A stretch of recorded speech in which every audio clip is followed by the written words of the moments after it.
Well, somehow they're making it in even though there's no guard. I think we sent that. It's exciting. Interesting.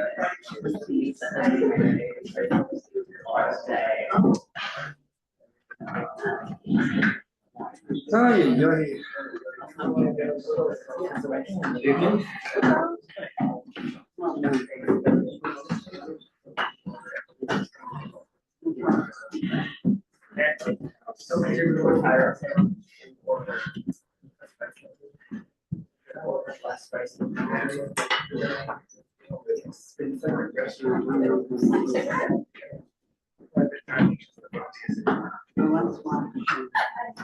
Well, I think that's about you watched the new Oscar.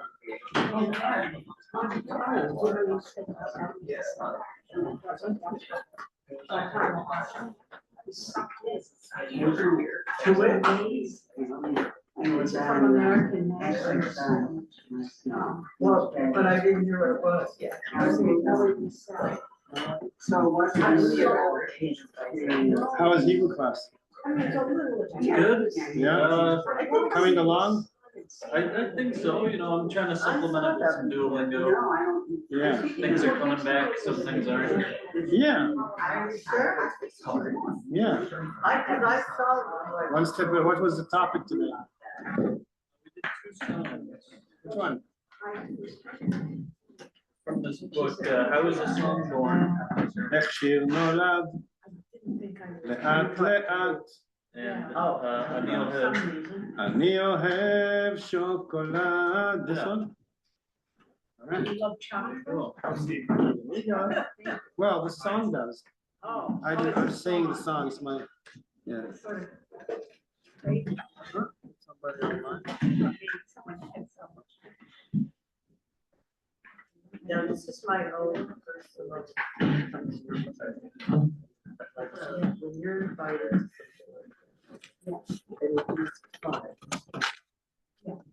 So I wanted to Yeah, come on. 50,000.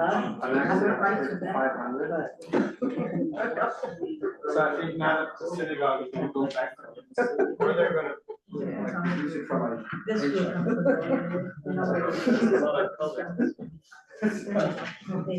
So now everybody can get their own. Which it wasn't. we better pack the house now. Yeah, you can have two, you can have three, you can. Yeah. Now I can see what you're texting during class. How's it going? Oh, that was.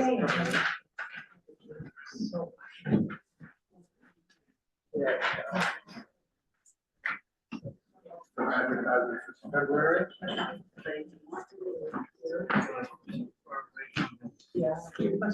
I'm gonna have to try to help out with that dinner.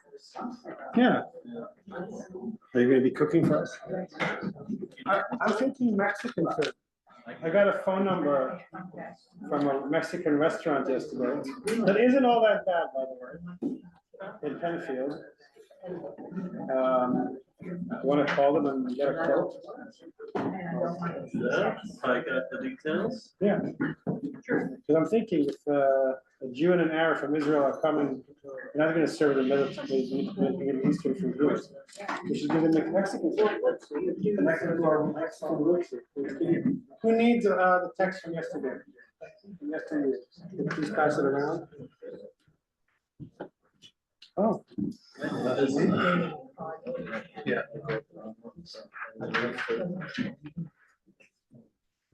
Oh, no, but I would,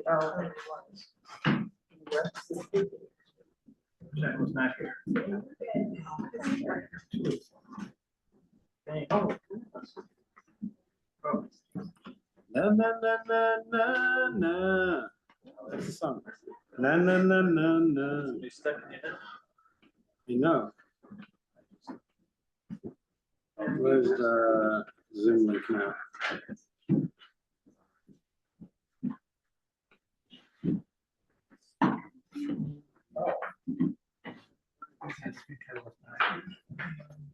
All right.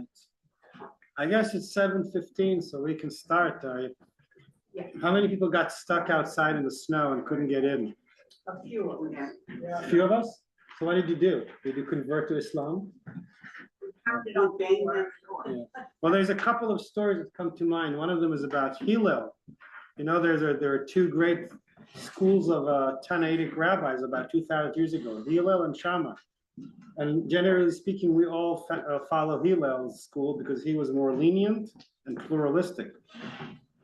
And before he became the great Hillel rabbi, he wanted to study Torah in Jerusalem. So he would, but he didn't have, at the time, they would charge money at the entrance. If you didn't pay money, you couldn't enter the study hall.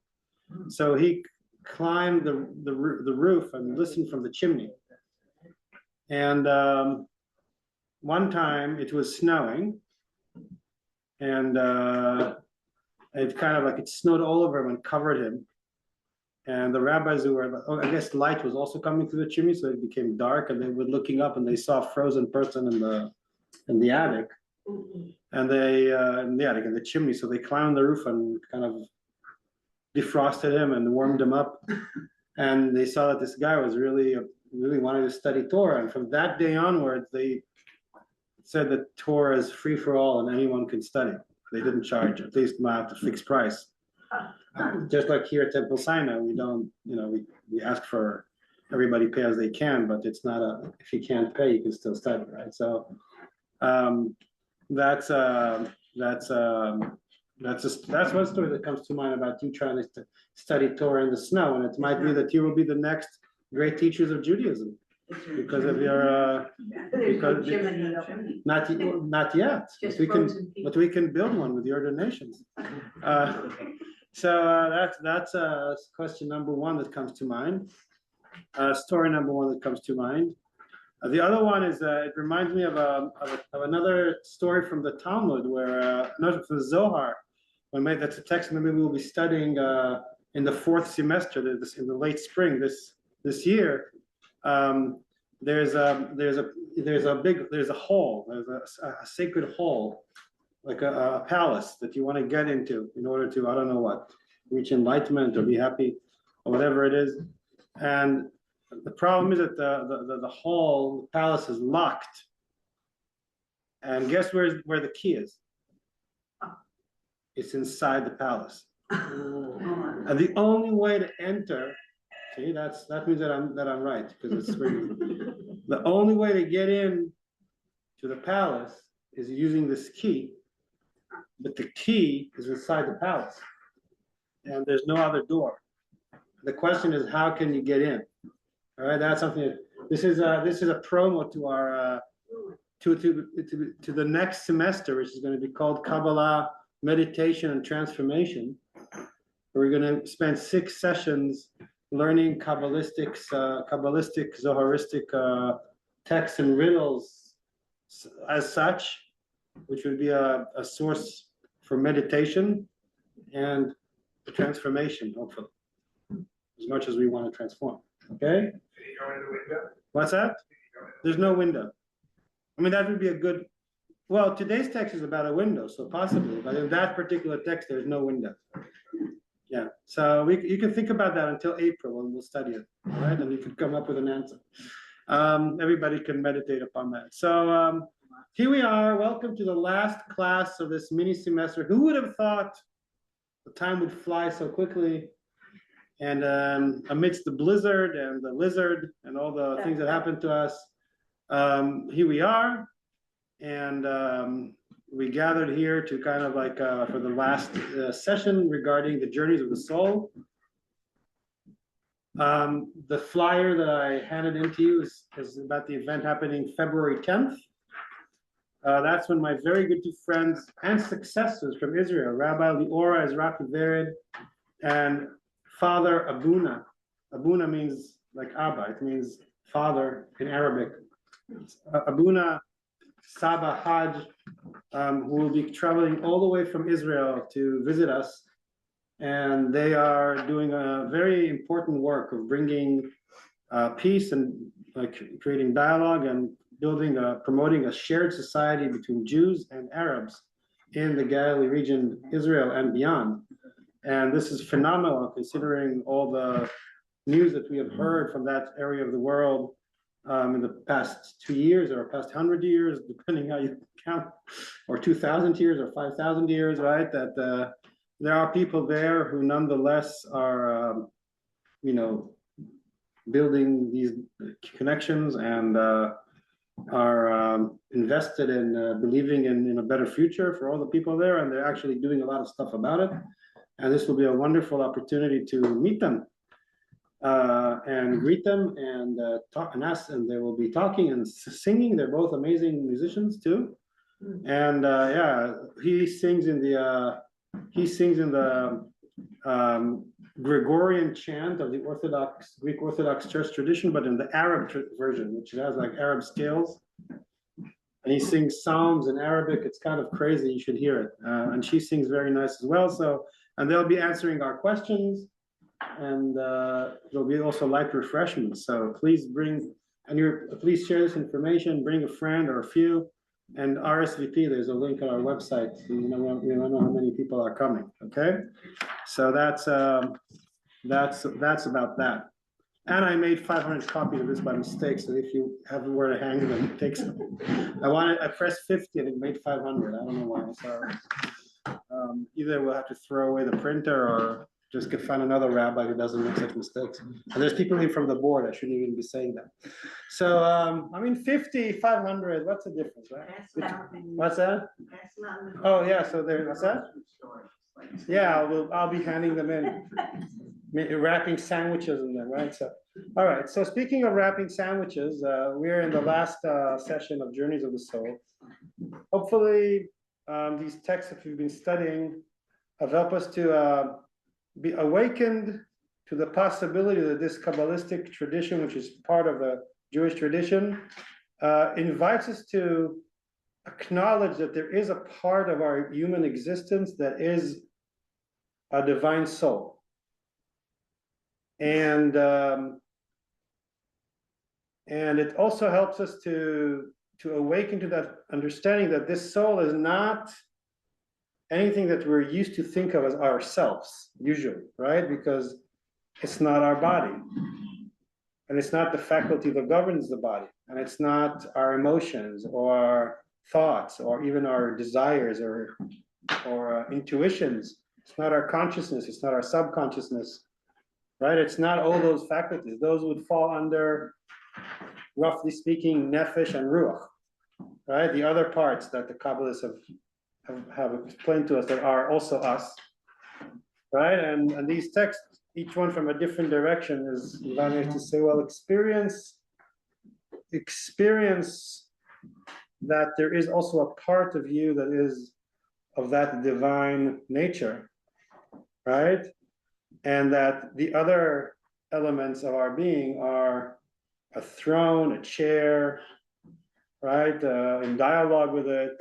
On the one hand, are nourished from it. On the other hand, support it, and in some way that is hard to understand, help to bring forth and manifest that divine essence into this world. Yeah, we've heard that we've read that the divine will was to be created through us in this body, so that that thing wants to be in kind of communication, or I wonder if I'm muted. I'm not muted, thank God. Right? To be manifested and evolve in this world through us. That's the invitation. Now, this is not a dogma that you have to believe in. Good evening. Good evening. Thank you for being here. Can you join us? See what I mean? So, there are Jews who do not believe in this, right? Necessarily. This is a possibility, but this Kabbalistic tradition is what it suggests.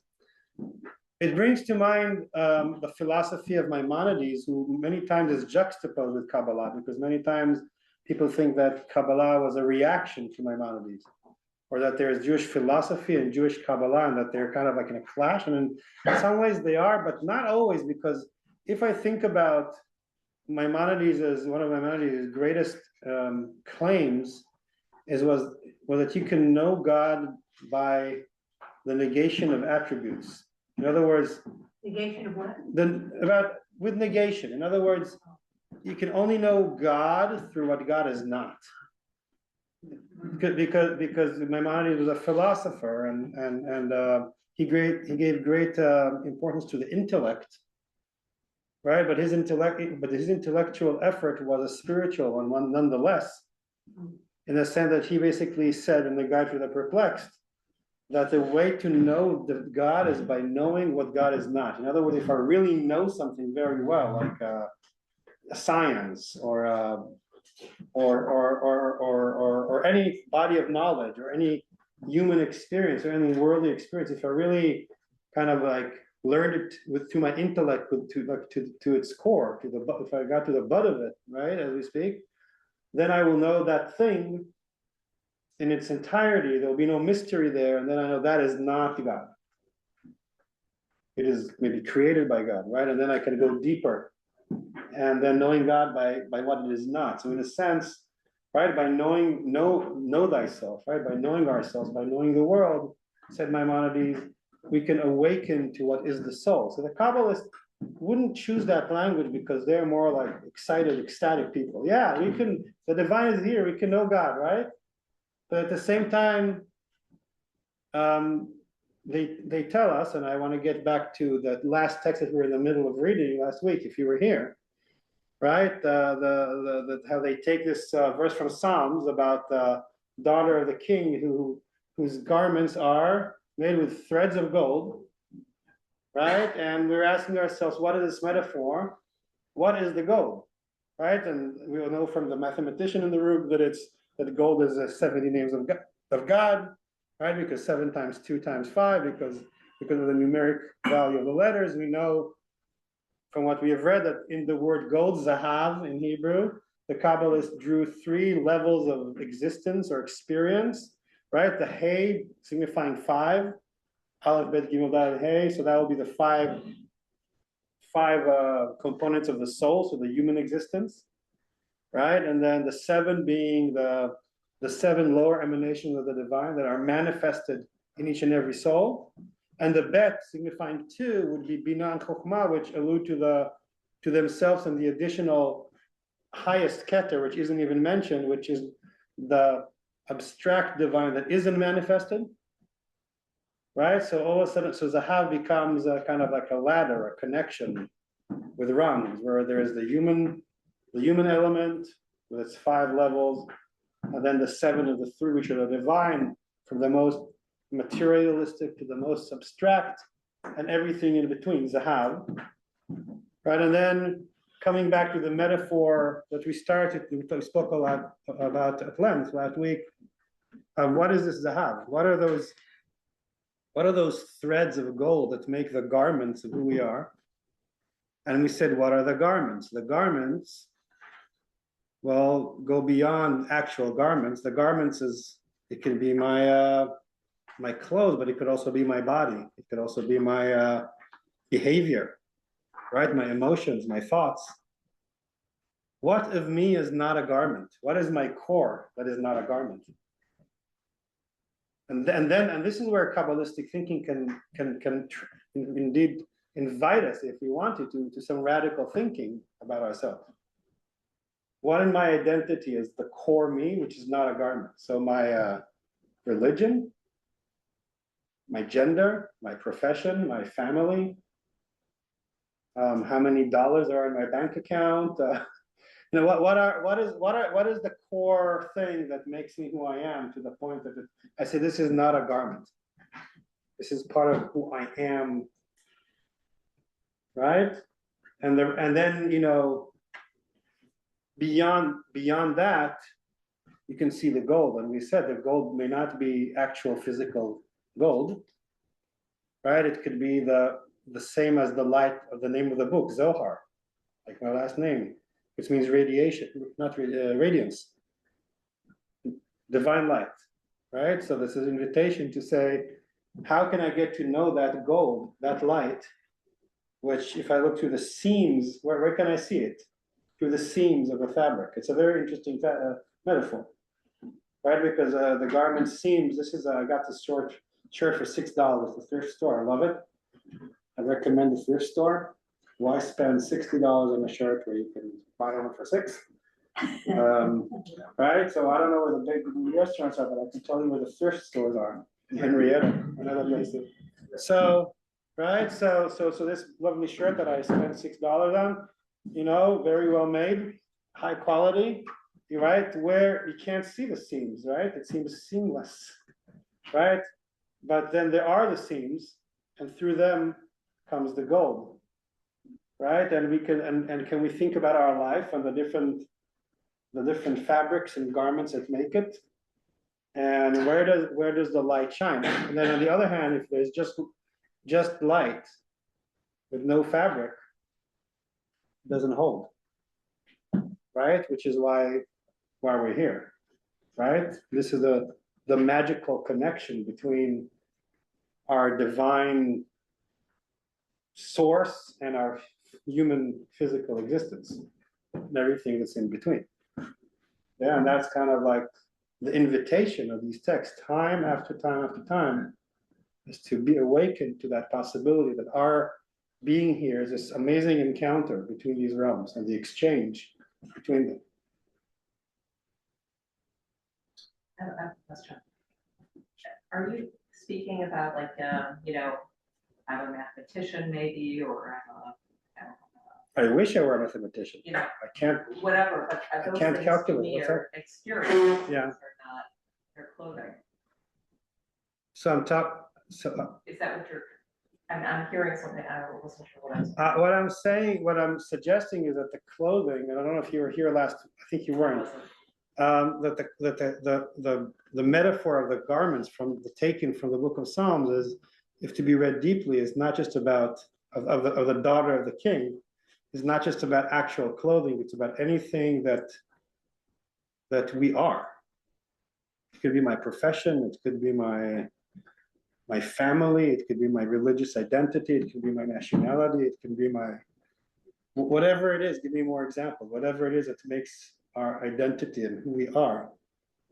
And then, you know, like where it gets real hard for me is the thing that I identify, that I'm most attached to in my identity. Like that I'm a father, or a husband, or a rabbi, or Jewish, or I don't know, you tell me, registered in a political party. I don't know, whatever it is that you feel passionately about. Tell me what it is that you feel passionately about.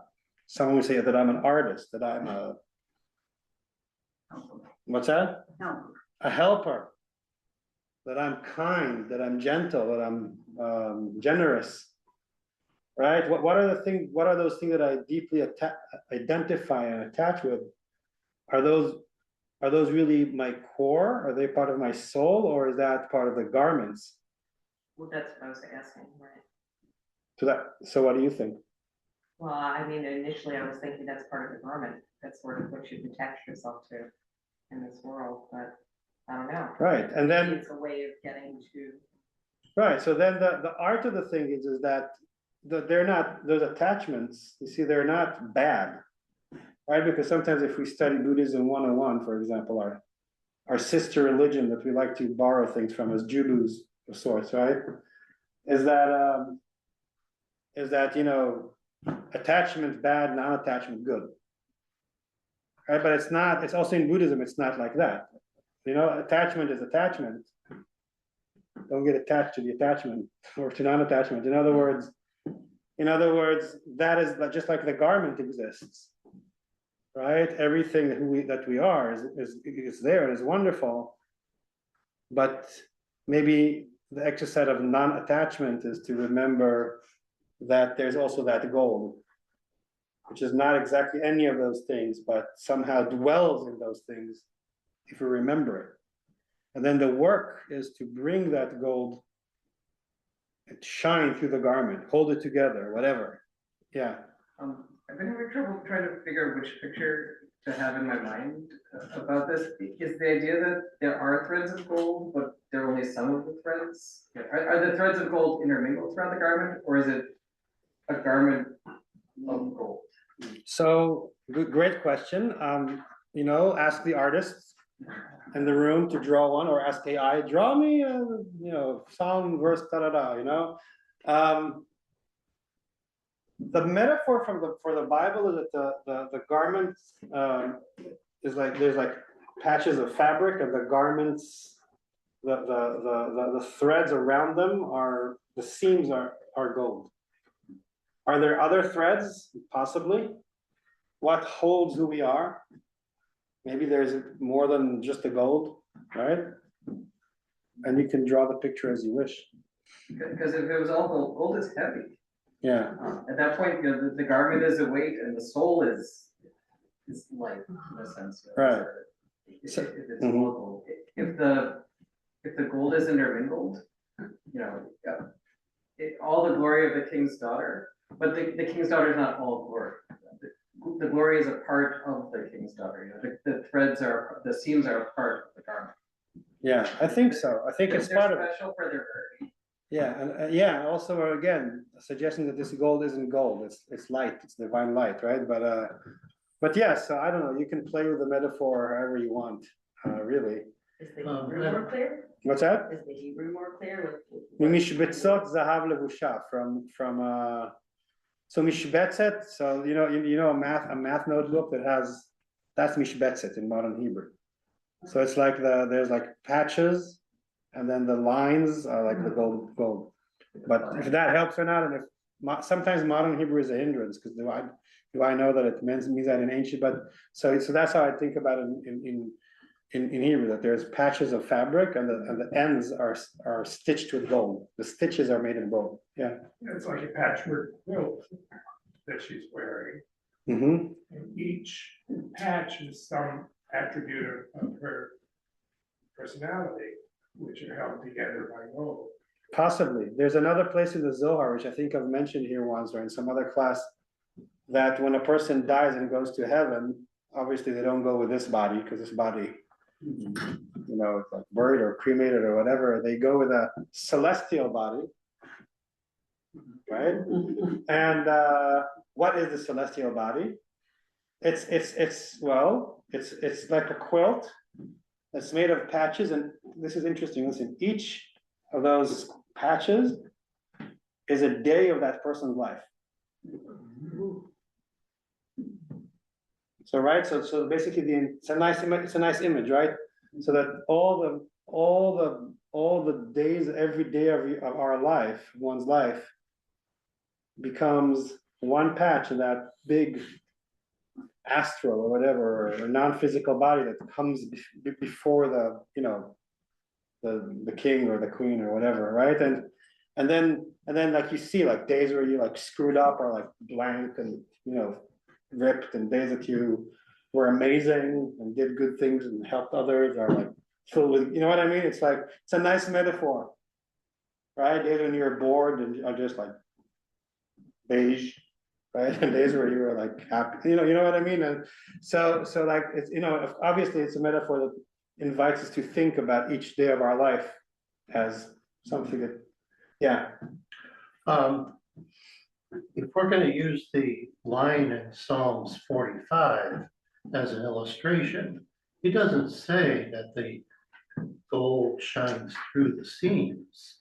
It says that the gold is, the clothing itself is woven with the gold. This seems to suggest then that these temporal things that we put on ourselves, that itself has this divine. I thank you for two things. One for trying to read a close reading of the literal text, and sometimes that is very helpful, right? Not always, because sometimes the Kabbalists will just take the text and like take it to wherever they want. But often it's good to listen to the biblical text and to what you're saying as well. I agree with you, and I think that again the Kabbalistic spirituality is very holistic in the sense that it's not nihilistic. It doesn't tell us to get away from our lives and our attachments necessarily, right? It's spirituality that wants to say it's embedded in it, right? So, and this is also not just Kabbalistic, I think it's a very Jewish way of thinking about things. We bring spirituality into the world. We do not break away, so in some other religions, the ideal person is not in a relationship, is a monk or a nun, or right? There are religions, more than one, where kind of, like a relationship, marriage, of having a family is almost like a compromise. And if you really want to feel God, you have to not have it. Right? For example, my friend Abuna Saba, he's a priest in the Greek Arab Orthodox Church. He's married, he has kids because he got married before he became a priest, so that's allowed. But therefore, he can't be promoted in the church past a certain level. He will never become the patriarch, the great patriarch of Jerusalem, or even below that, because he can't, because he's married. Right? So, but in Judaism, that's not the case. In Judaism, you can, we say within a relationship, have a family, think about how many Jewish customs are embedded, I'm going to use your embroideries metaphor, into the family, into the home, into the dinner, to the Shabbat table, right? And similarly, be in the world, help repair the world, be active, make a living, volunteer, do things, influence, right? Jewish spirituality is very holistic. It doesn't say spirit, body, good, bad. It's less into the dichotomies of things, but more into so I like what you're saying about it's part of the fabric. And likewise, nefesh, ruach, neshama, and even chaya yechida, even all the levels, right? It's not to say that the physical things are low or bad or negative. It says, on the contrary, it says we want to bring it all together. Let the gold shine through the clothes, right? It's in there. And I want us, before we continue, and I do want us to have time to read the second part of the text we didn't get to, which is the fable about the king and the daughter, because I think it'll be an interesting fable to kind of end the course with. But before that, I just want to say, when we think about the Middle Ages, when these texts are written, we're thinking about gold and playing with gold. Does anything else come to mind? Very famous. There's a book, a New Age book, called The Alchemist. Oh, Right? What is alchemy? change things. Right? What is it? What do alchemies do? They try to create gold out of, I don't know what, carbon, and other things, right? They have all these labs, right? And they try to transform everything into gold. I don't know how successful they were, right? But we know that the alchemists it's also a spiritual thing, right? And so think about the metaphor of alchemy, and this is very much, think about Spain, 13th century, we're talking, this is where these texts were written. So when you talk about the gold that appears, or things that can be transformed into gold, right? There might be a little bit of alchemy here. How can we take anything in the world and find God's light in it? Can be very hard. You open the news, oh my God, how could it be blah, or this thing happens to me, it's very hard. How can that be divine? Well, maybe 10 years later you'll see, oh, there was God there, but I did not know. Like Jacob said when he had the dream with the ladder. All right, so let's go to this page. Does everyone have this text?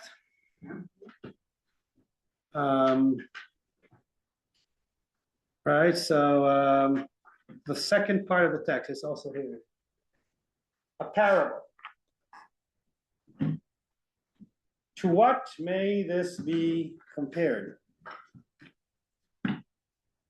To one, possibly king, who had a daughter, good, pleasant, complete, and beautiful, and he gave her in marriage to a prince. By the way, this could work with a king, with a queen, and a prince. It's not, really, it could, in my opinion, because I think it's about parental relationship, and not about a gender thing. So he gave her in marriage to a prince. He clothed her, adorned her, decorated her, and gave her to him with great wealth. He said, "Is it possible for this king to dwell outside his palace?" You would say, no. Is it possible for him to sit with her all day continuously? You would say, no. So what did he do? He placed a window between himself and her. And whenever the daughter needed her father or the father needed his daughter, they would unite together through the window. This is what is written. And then they bring they end the verse with the text of the verse, if you can quote. Yeah, this is what it's written. All the glory of the king's daughter is within. Her clothing is woven with threads of gold. What do you think about this strange parable? Do you understand it? Wallace, you want to enlighten us? I was just kind of relating it to all the glory of the king's daughters within, her clothing is woven in threads of gold, because it talks about like that he gave, like, clothed her, adorned her, decorated her, and then talking about her kind of being outside the palace. And it just kind of put the text in a new light, that maybe all of the glory of the king's daughter is within, like kind of like within the palace, but her clothing is woven with threads of gold, as if like she carries with her that kind of glory of like where she came from and what was given to her. Yeah, so who is she? Who would be the reader? Mm-hmm. Yes. What part of the, well, I want to say that everything is a reader, right? Yeah. What part of the reader? Probably the part of you that's closest to God. I think so. I agree with that. Thank you. Yes. Any more thoughts? Yeah. I was kind of lingering on is it possible for him to sit with her all day continuously? You would say no.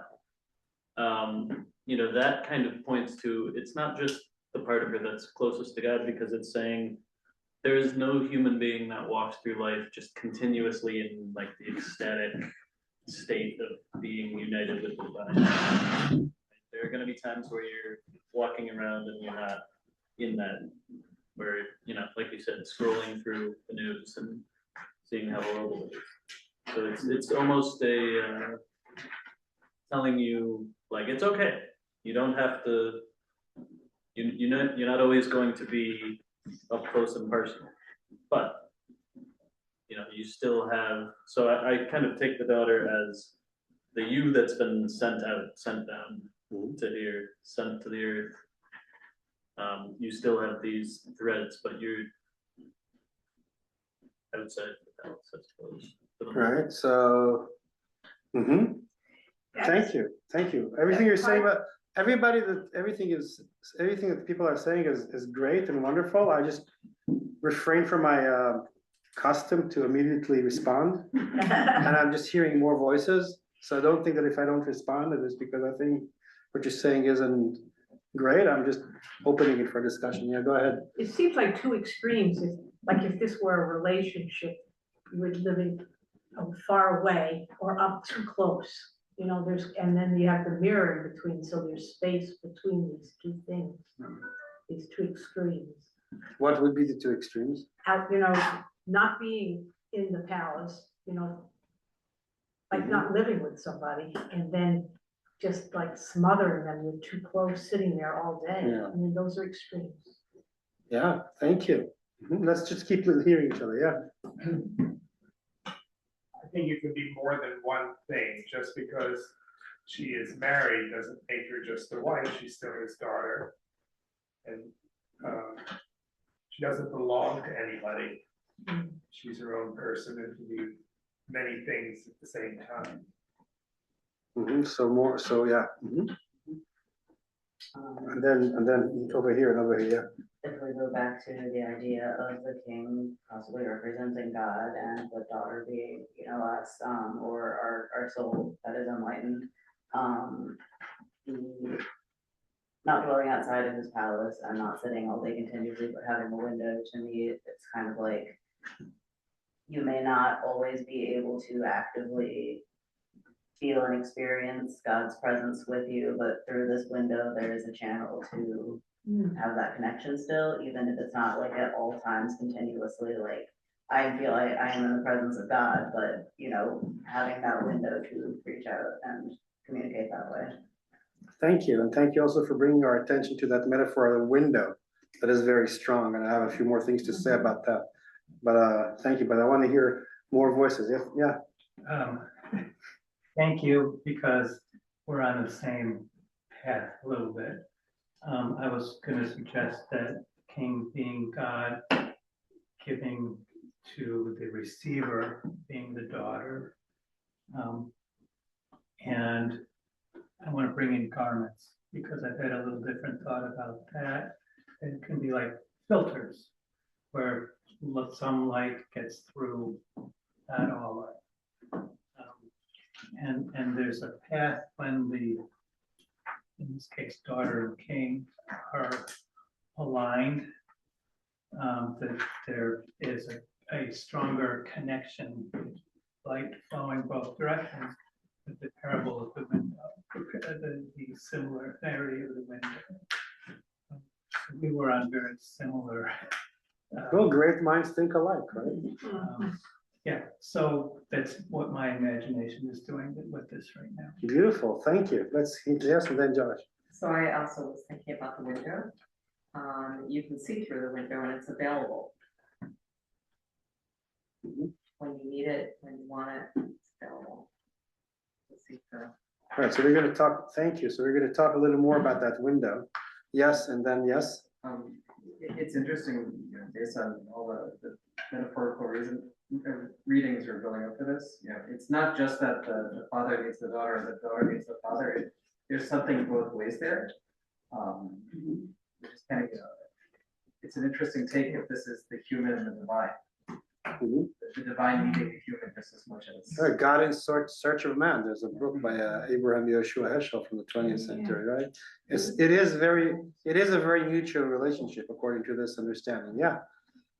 I guess what I think about the king as being maybe God or the divine, and the daughter as being us, or maybe even just more specifically the soul, because the soul in this context would be of God, but would be distinct from God, and therefore maybe our body, if our breath is the life force or is the soul, our body, we were created naked, so maybe our body is the clothing.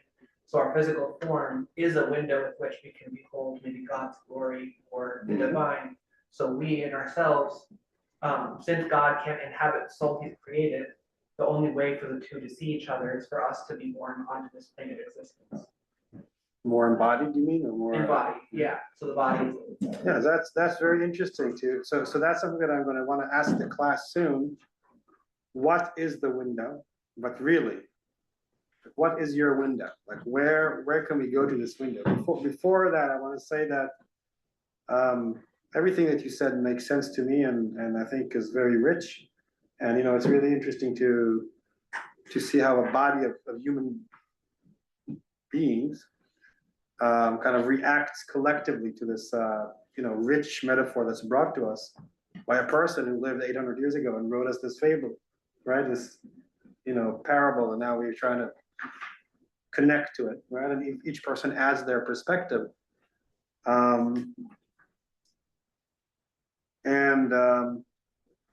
Another thing about the metaphor of the window, and this is a whole other class that I, by the way, intend to teach next year, God willing. I want to teach a mini semester about the metaphor of the woman in the window in the Bible, because there's and you can look it up. Where does a woman in the window appear in the Bible? There's 5 or 6. Like one for each class, right? In the mini semester. Perfect.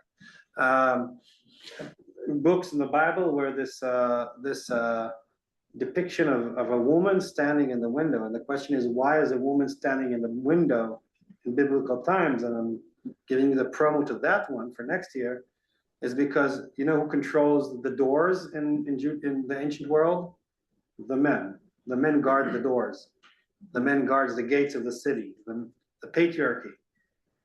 The woman is within. She has to stay in the house, allegedly, because when you read in the Bible, you realize she didn't always, really. Where can she communicate with the world? Through the window.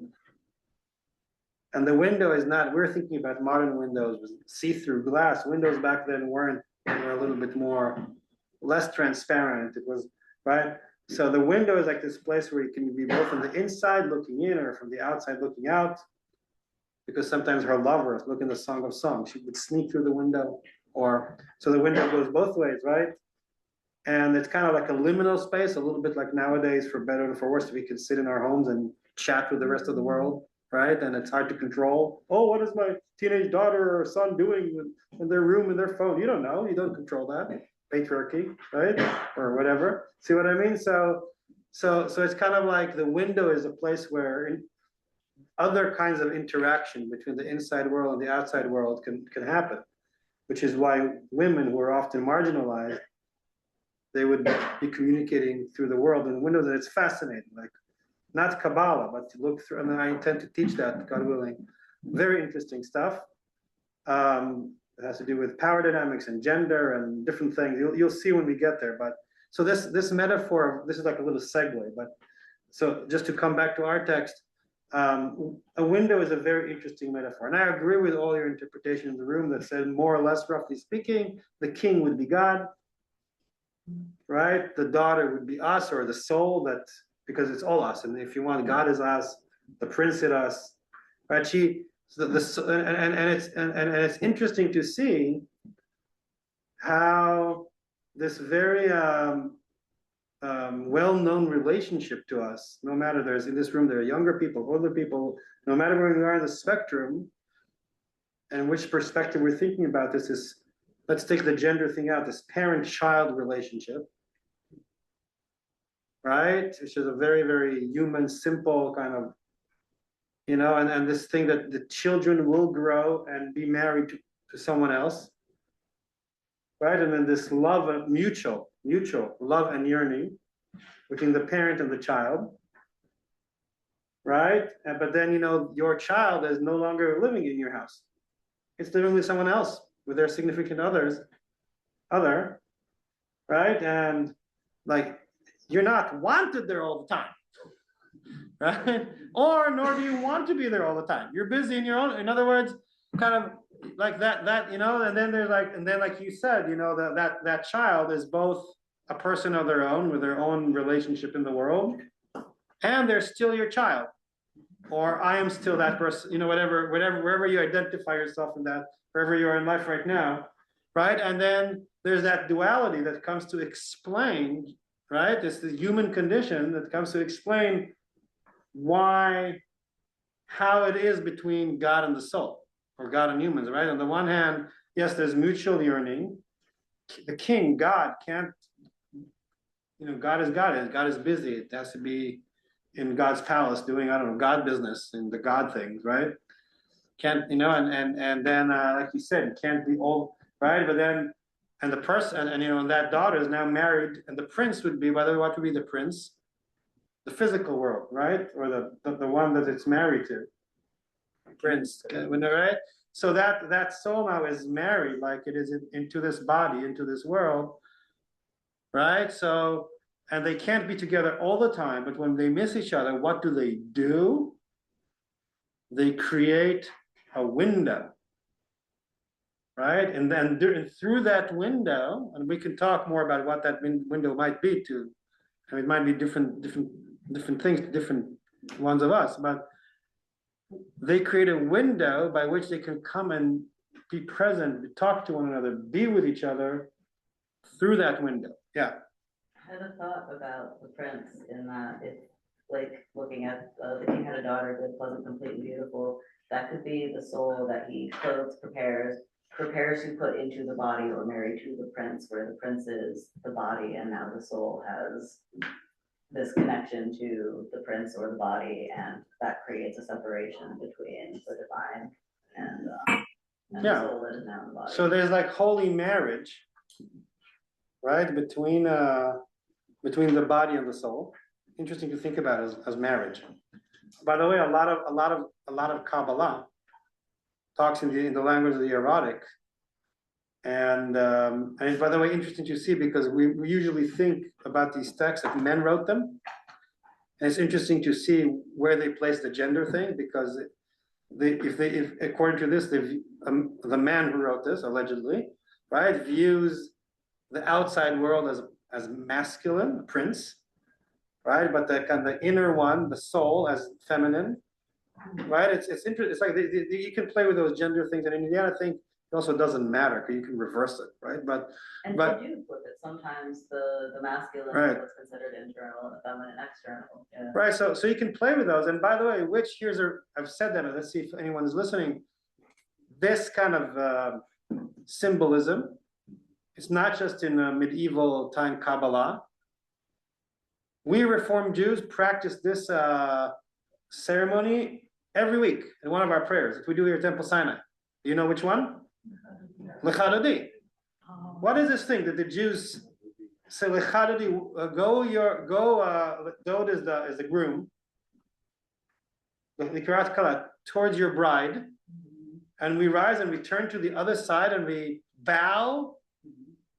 Right. So when it's the transition between the 6 days of the week when we work, we're in the world, we're in the realm of the prince, right, with all the, right, and then when we, again, liminal space, when we accept Shabbat, we say, we bring the Kala, the bride, who has been, if you read, and one day I'm going to revolt against Canterbury and tell her that we have to start singing all the verses every week, and then everyone is going to leave to another congregation because it's going to be too much Hebrew for them. But the whole progression, we have to find a good English translation that goes with the meter of the song, because the whole progression, what happens? You know the verses. What happens to the soul there in the Chadodi?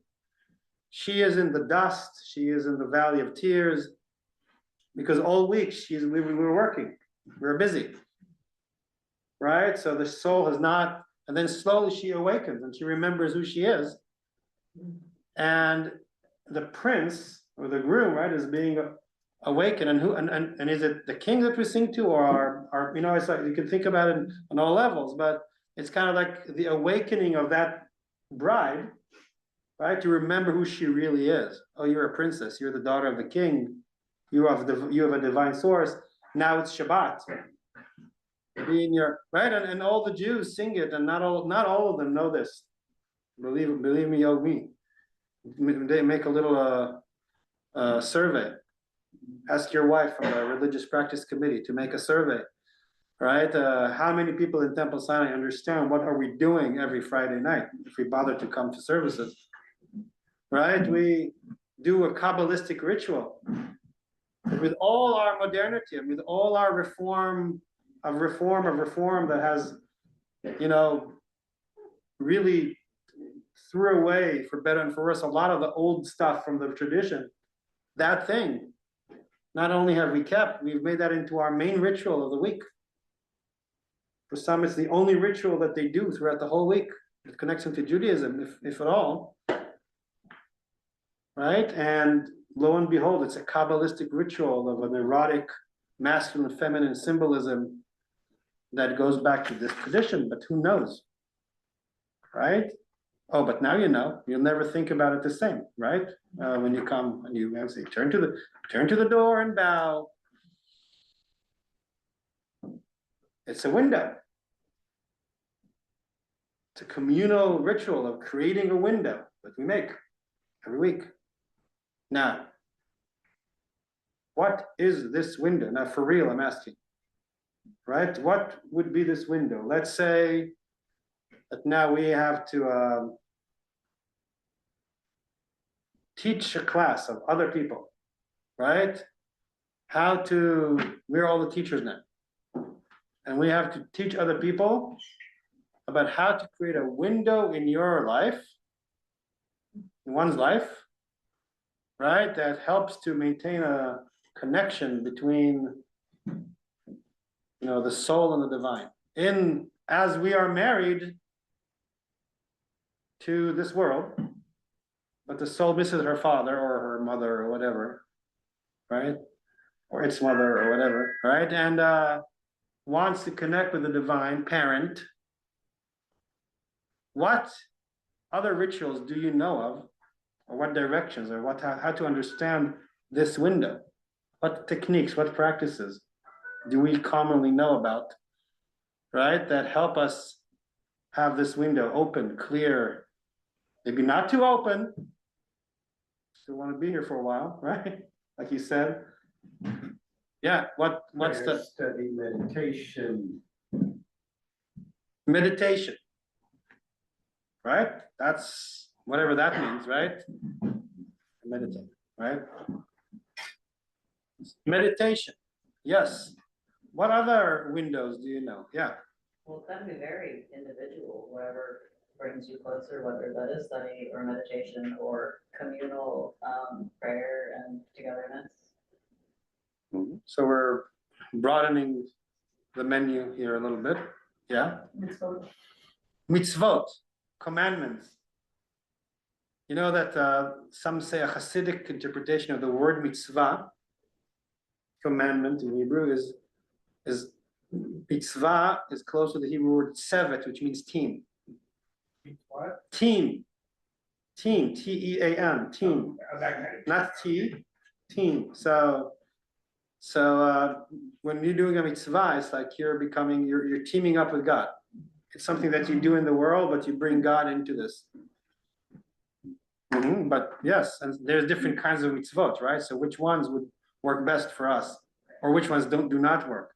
Who else wanted to speak? Yeah. I'm looking at it a little differently. Place the window between them, that's a limitation, that's not an opening. It used to be a door, now it's a window, if you will. And I view it as the father allowing the daughter to go and get married and be on her own, but come back when she needs it. Thank you. Thank you for pointing out the twofold nature of the window metaphor. Right? And also, if you think about ancient windows of the ancient times when they didn't have such glass, that the windows could have had, they were think about I don't know, Andalusia windows or Middle Eastern windows, where it's there's cracks and crevices and, right? So in other words, a window is half transparent, right? And at the same time, like you said, hey, if we open that window wide, whoops, we can't be in this world. Right, so there's a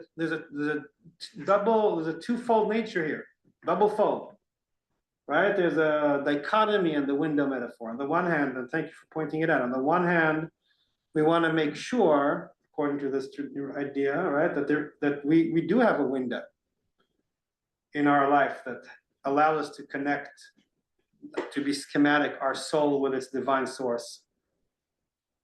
On the other hand, if it became an open door, a highway, right? And then it's too much because we need the garments, but otherwise we fly away, right? A human is, in other words, we want our children to find significant others and leave home. If it's a healthy relationship, they will. I'm experiencing it with my 3 adult children or almost adult children. They all have significant others, and and one of them still is at home. The other one, and there's different levels of separation, and it's a process for me as a father, by the way, from the perspective of the father, to let go. But then, how do you keep in touch in a healthy way, right? So that's just from my perspective as where I am, and I have 1 girl who still lives at home. So. Right? Or kids who go to college, like some of us are in that stage, right? My kids aren't in college, but they're that age, right? So, or if you're still a kid going through that in a different stage, right? So that metaphor, very strong, and it does go in both directions, the window, right? If it's too wide open, the wind will come through and it will be blown away. Yeah. Something that I thought of is, I know that windows have changed a lot, but thinking about this from a modern perspective, when you go up to a window, you're gonna see a reflection of yourself also. So I had this image of either, I was picturing the daughter, I guess, because that's, you know, I'm the younger one right now, like in this metaphor, and walking up to a window, looking for a parent, and then just seeing myself reflected, and that kind of meaning, I'll be in that position at one point, when they all be on the other side of the window, because, you know, it could flip either way. Right. I love that because, you know, so something about reflections and mirroring. And yes, they had windows probably that even maybe were, you know, because the glass wasn't as clear, not, you know, but to the extent that they even had one. And again, this text is not biblical time, it's 13th century. So technology is like midway advanced, you know, so seeing ourselves in the window, and by the way, these texts and a lot of Kabbalistic texts, they play with a paradigm of mother, father, daughter, son, and they're all parts of our psyche. They're almost like Jungian paradigms, or pre-Jungian, okay, predated Jungian, and integrating these different parts of the soul, and also looking at them as, interestingly enough, as in one of the texts we had a little bit of that. We didn't go too much, but the 4 letters of the tetragram, our mother, Yud Hey Vav Hey, our mother, father, son, daughter, right? Right now, each and every one of us are in a different stage of the journey. In this room is fascinating, by the way, I'm grateful to the opportunity to be studying and teaching Kabbalah in such an intergenerational room. I think it's wonderful. It's really something for our community to say, wow, like we're doing this. You know, like we have different people, different ages, different generations here. It's wonderful. And but it also exists within us. And yes, you look at yourself, and then in a way you also say, my parents have been my parents. I am from God, and so are they. Yes. And we just happen to have been each other's biological thing that raised each other. But it could have just easily been flipped, like my parents were also on the other side. Yes, and so will you maybe be one day, and you know, yes. And maybe if what the Kabbalists are saying about reincarnation is true, maybe you have been a parent and a child and a parent and a child times and times again. That familiarity also with the situation. To me, at least, there's that familiarity. And not that this is the topic of the class, but since we're getting at the ability to see it from the other side, and there's some psychologists and therapists in the room here, and do that flip in a healthy way can be very healing to relationships. And post-generational trauma and all those kind of things. Yeah. I think from even a larger standpoint of the overall metaphor of this, of the king being God and the princess or daughter being us as people, and that still makes even more sense because we see reflections of God within ourselves. So I think that also works in that way. Thank you, beautiful. And so we're created in God's image, right? In Latin we say imitatio Dei, I imitate the divine, I try to, right? And then learning to see the divine from our own selves, learning to see the threads of gold from within the fabric. Yeah. So again, what is the window? Yeah. So I think of a window as being able to see light coming in, and then maybe light going out, but maybe on lightness. That's what I think about is lightness and darkness. Mm-hmm. And as metaphors for both dark and light in life. It's important to pay attention to the dark, but also remember the light. That's just sort of the general thought I had, but I was thinking about the light coming in, at least that way, maybe going out too. Right. When in our prayer, and I try to stress that every Friday or Saturday when we pray, right? There's also blessings over light and darkness. And in our spiritual language, in Judaism, but also in other traditions, there is light and darkness, and they're both important, right? A lot of the Kabbalist works is in the land of the shadows. Because, you know, we can all talk about enlightenment and divine emanations and the rainbow and how wonderful it is, and, you know, but really, if you want to transform and evolve, we have to be willing to look into our shadows, where our soul came to, and where even when we're struggling, right? For a person to transform, if you just want to remain in the realm of lights all the time, and you're not willing to look where it's also dark, then how will you evolve? There is a whole section of Kabbalah which was developed by Isaac Luria the Divine, of the kingdoms of Edom.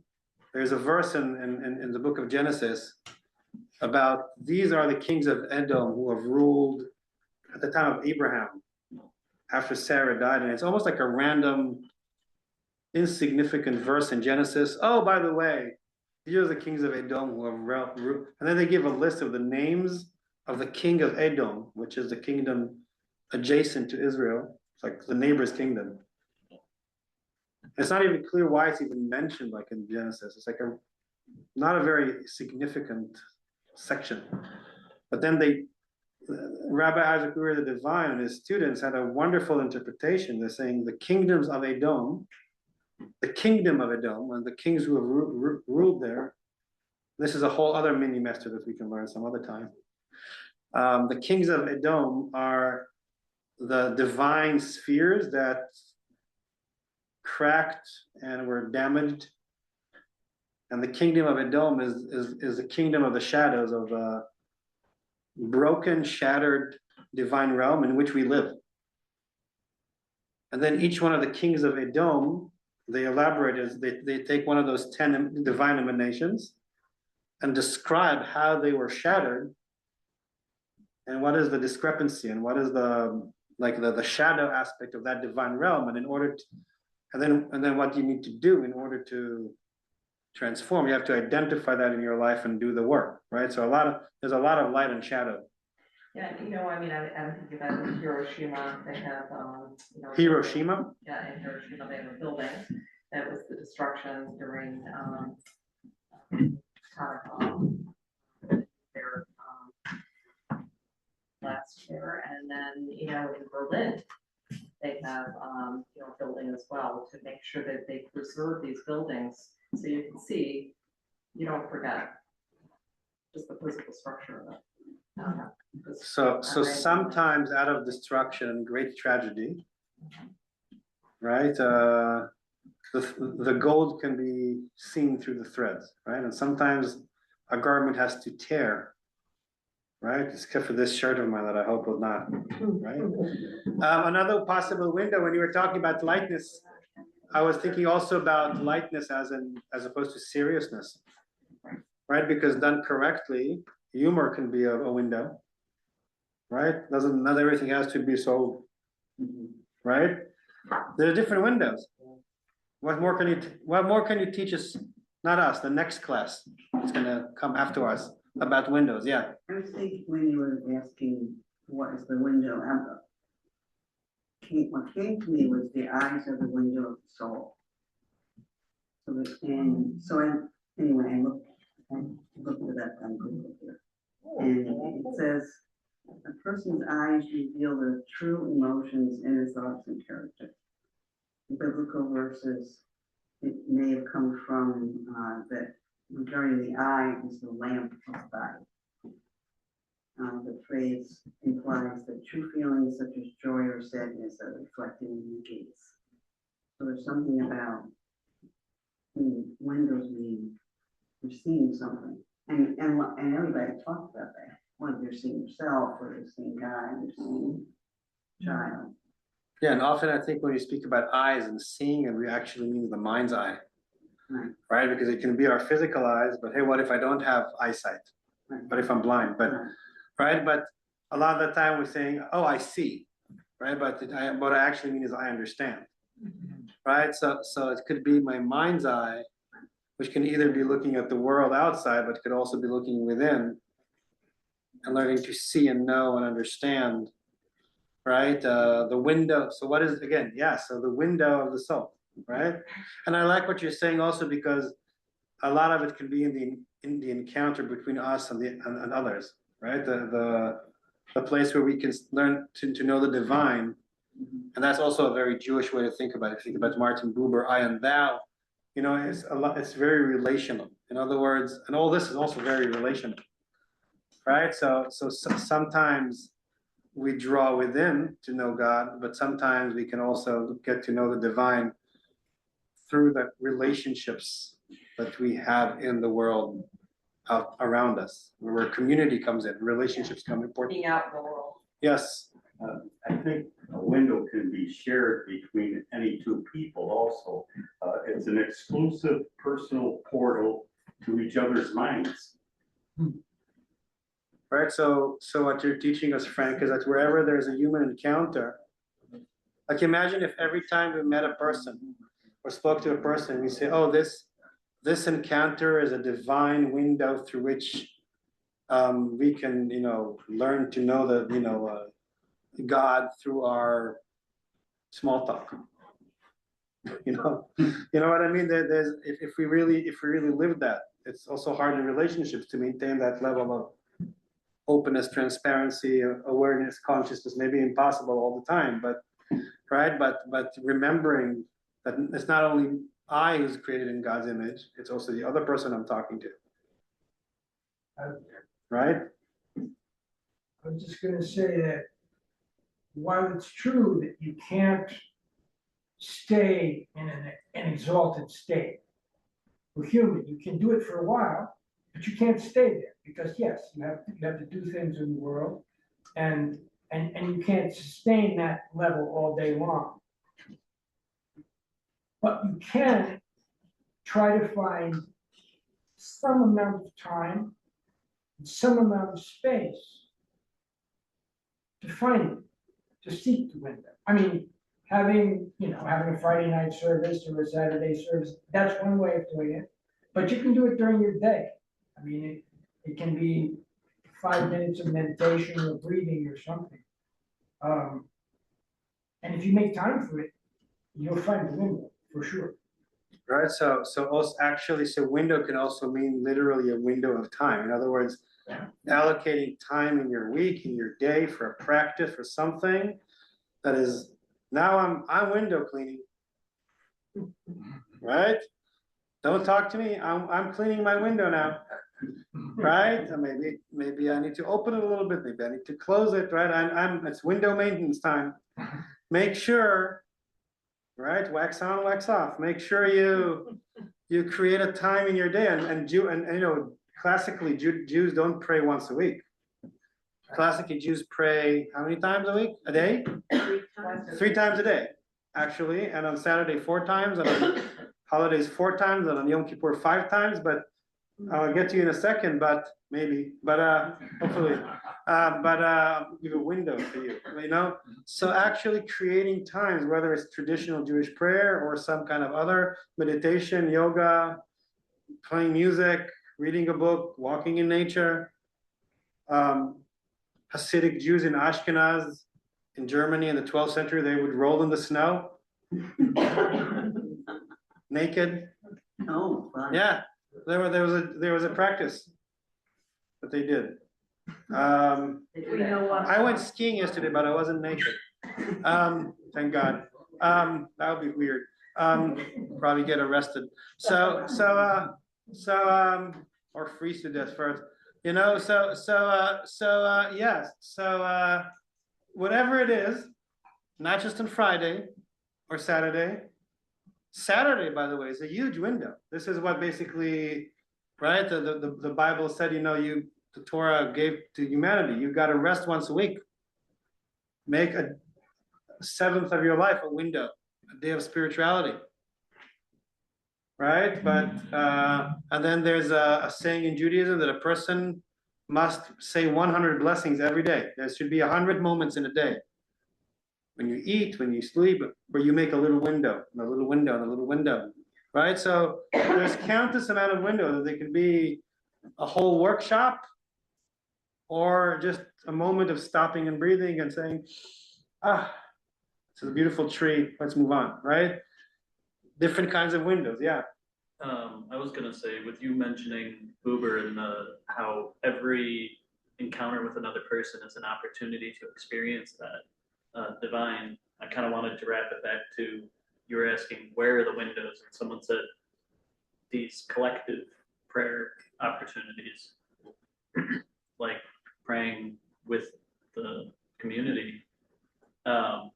You sort of get this, I mean, that's supposedly, so that's our relationship with God in general as Jews, was we were given the Torah not as an individual for an individual relationship, but as a collective. So, you know, each and every time we're together is our window to collectively encounter.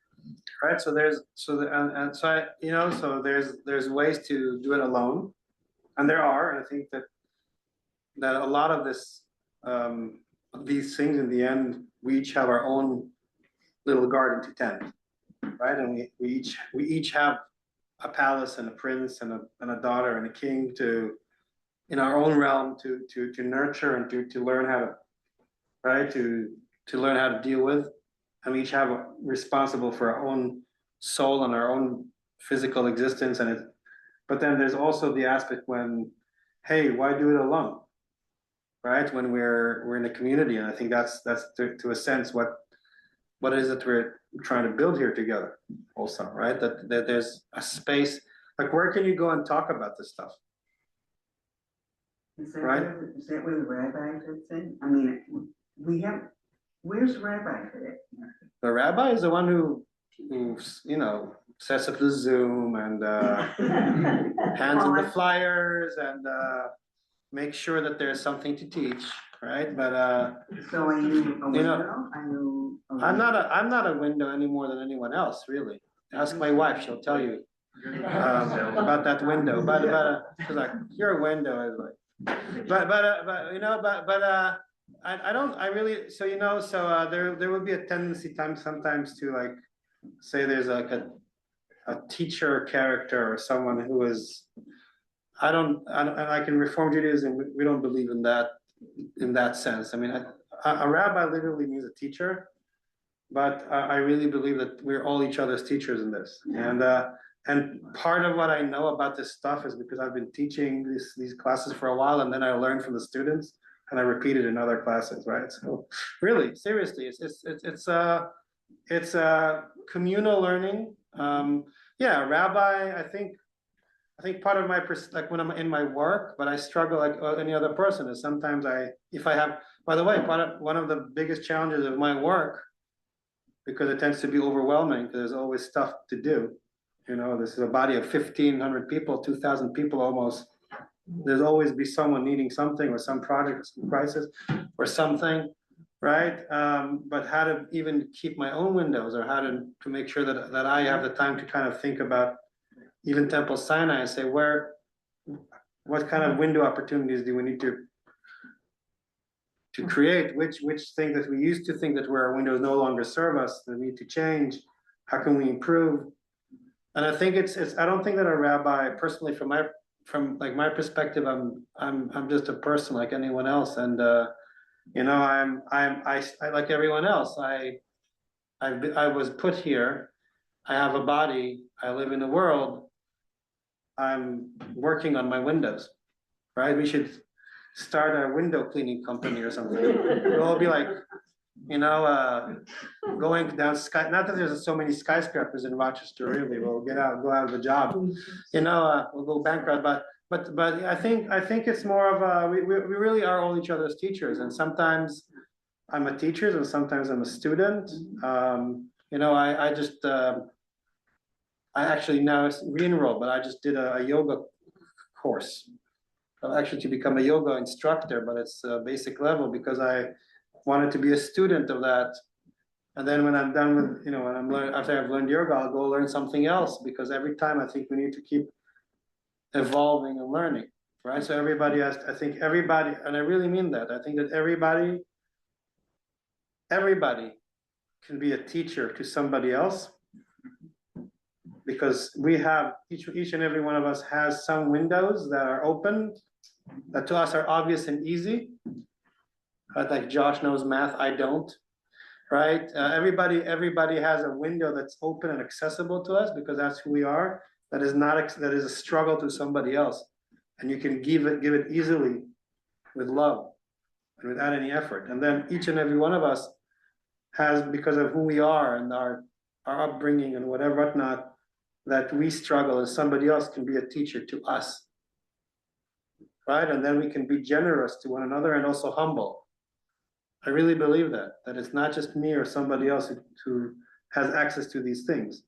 I happen to have studied these texts for about 30 years. I've been reading these texts, so I feel like I can show people how to read them and be inspired by that. But other people will teach me how to reach my toes and make my body into a better window, right? Or they'll teach me something else that I don't know, right? So it's really not about a particular person, in my opinion, right? And it's also important not to put people on a pedestal, to say, oh, that person, whatever, right? You can be great, and then on the other hand, you can be grateful if someone taught you something. You can say, "Oh, thank you. You've shown me something. You've taught me how to read a text, whatever." But it's in the end, we're just helping one another, right? Okay. Yeah. All these different perspectives on windows are magnificent. I want to add another one. I'm seeing the window as a border. And we're still stuck here in the corporeal world and we can't get out of it. And when we approach the border between the corporeal and the spiritual, that's where I see the window. Where we have. Speak up. Well, I think a way to get closer to the window is to think what we can do in this world, to get closer to the border of spirituality. Right. So thank you. You're a little bit of the department here of seeing, reminding us of the other side of the metaphor. Yeah. And also, I think what comes out very strong in all these texts is the yearning of the soul to God, which sometimes to some people is almost unbearable, because there's like there's two sentiments. One is, yay, I'm alive, I'm in this body. How fun I got 50 years, 80 years, 90 years that I can be in this amusement park, and yeah, give me another day of life and I'll experience this and I'll experience that. I want to be here more and more. And then there's the other sentiment of, oh, I've been here enough. My soul is tired. I'm ready to go back to Papa or Mama, right? And oh, if I don't have to wear this body anymore, release me. Right, and there's like two types of people. Two extremes. And sometimes, often we have a bit of both, right? Manic, depressive, whatever it is, right? An extreme of anything is, right? But it's really two sides of the same thing. And yes, the window can also be, I can't touch you. So I think about like a jail scene, right?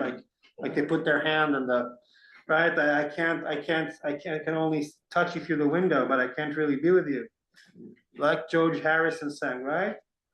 I really want to see you. I really want to feel you. Right? Right? Like Hare Krishna. Yeah. Hallelujah. Right? So there's a bit of that so I wonder if the younger people in the room even know the song. if it made it through the generations. In my opinion, it's one of the best songs ever written, but very devotional. I love it. Thank you, George Harrison. But okay, we should put it, Fred, we should bring it into our Lechadodi. Some of that stuff is coming in from the board. Because we're doing Beatles, right? Yeah, wonderful. Yes. So again, so there's a lot of the devotional poetry, right, and a lot of the devotional sentiment of prayer in Judaism, but also in other ones, is that I yearn, my yearning to God, right? But I want to be with God, but I can't because I'm stuck in this body. Yet, from the Department of Garmentology here, right, to make this life, this garment, into a golden divine,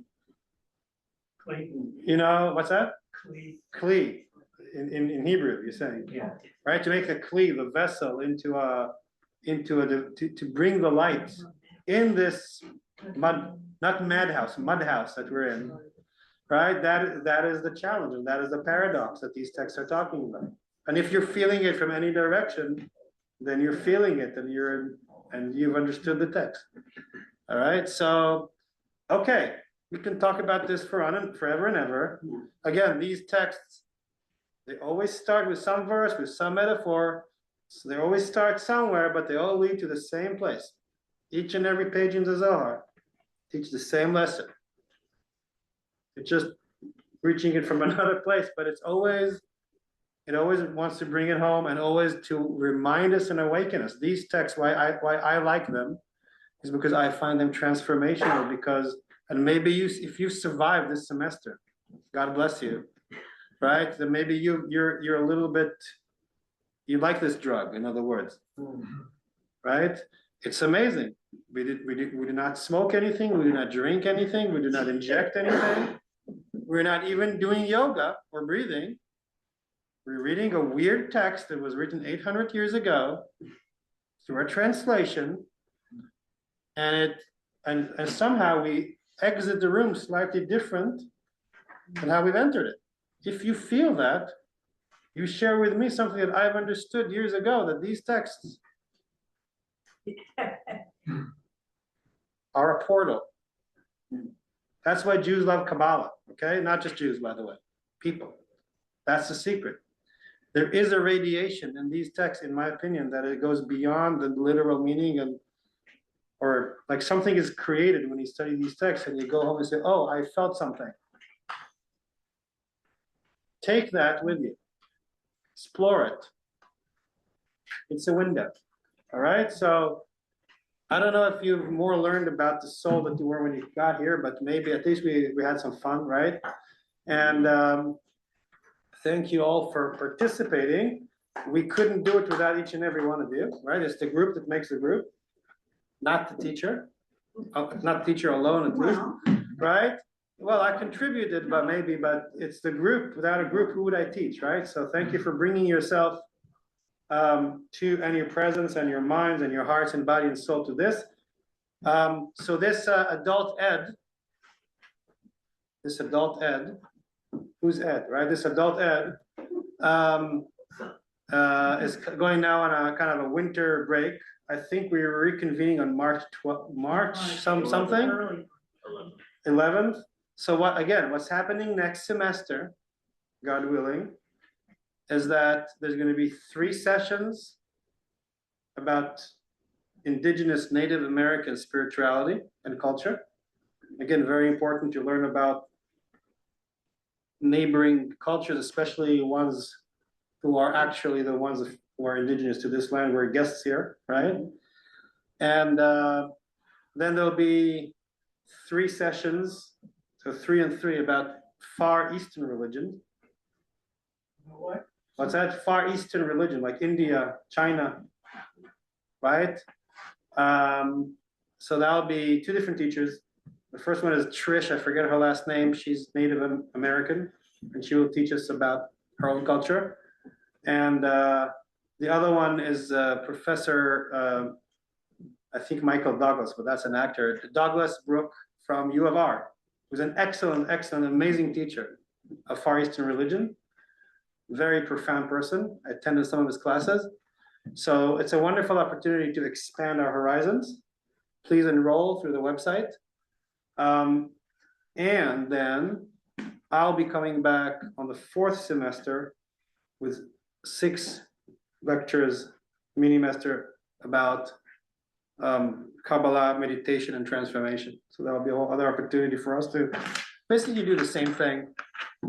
Just the soul will not be in the focus, but it's all the same, but like to reconvene. All right, so once again, bring a friend to this. And bring yourself, and thank you for being here. All right? Thank you. Absolutely.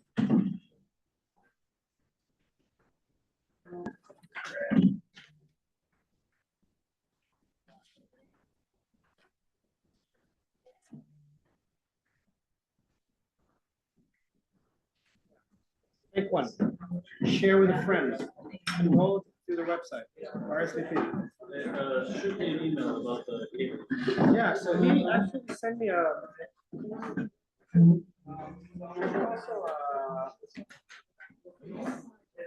oh, nice. I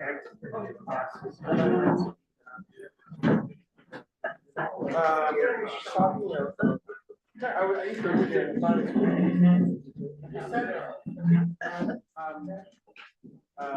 Work with anybody.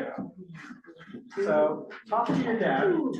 Think about how much budget you want. You want it to be respectable. I think the whole time you can be allowed to do a little bit of neat, but most of there is like I don't want to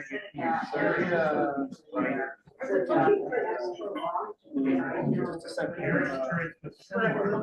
Eric, just a moment. Oh, you just wanted to.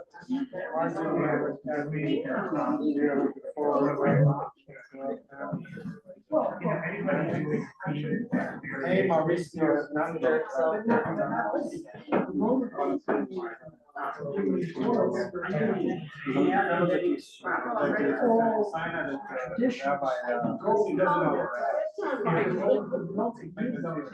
They don't do cameras, they don't like, but they whatever.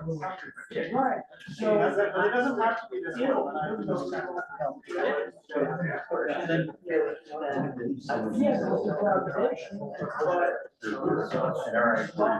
Oh, yeah. You want to take, how many do you need? Because I made 500 copies by mistake. I can use them. Do you need more? I have more in my office. How many do you need? Need a few. You It's know, enough? yeah, that's. If you want, there's more, it's too many in my office. Yes. So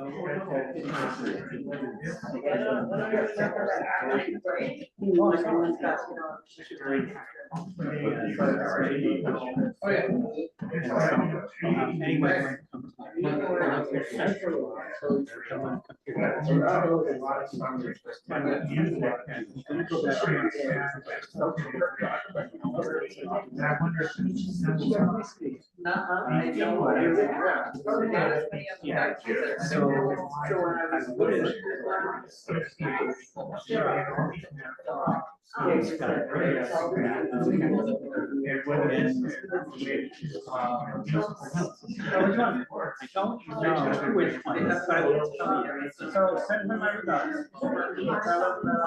Hello. Which song do you sing? Okay. I don't have a song, somebody played the song, somebody recorded the song.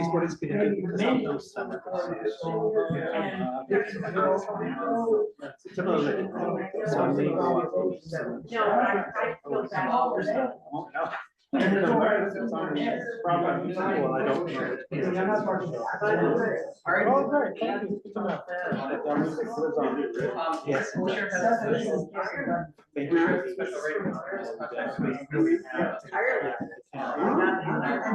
You're doing great. I'm glad to have you here. Sorry for your loss.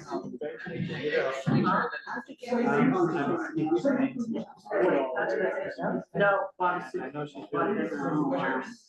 Yeah, she's the one who brought me that. So where this works.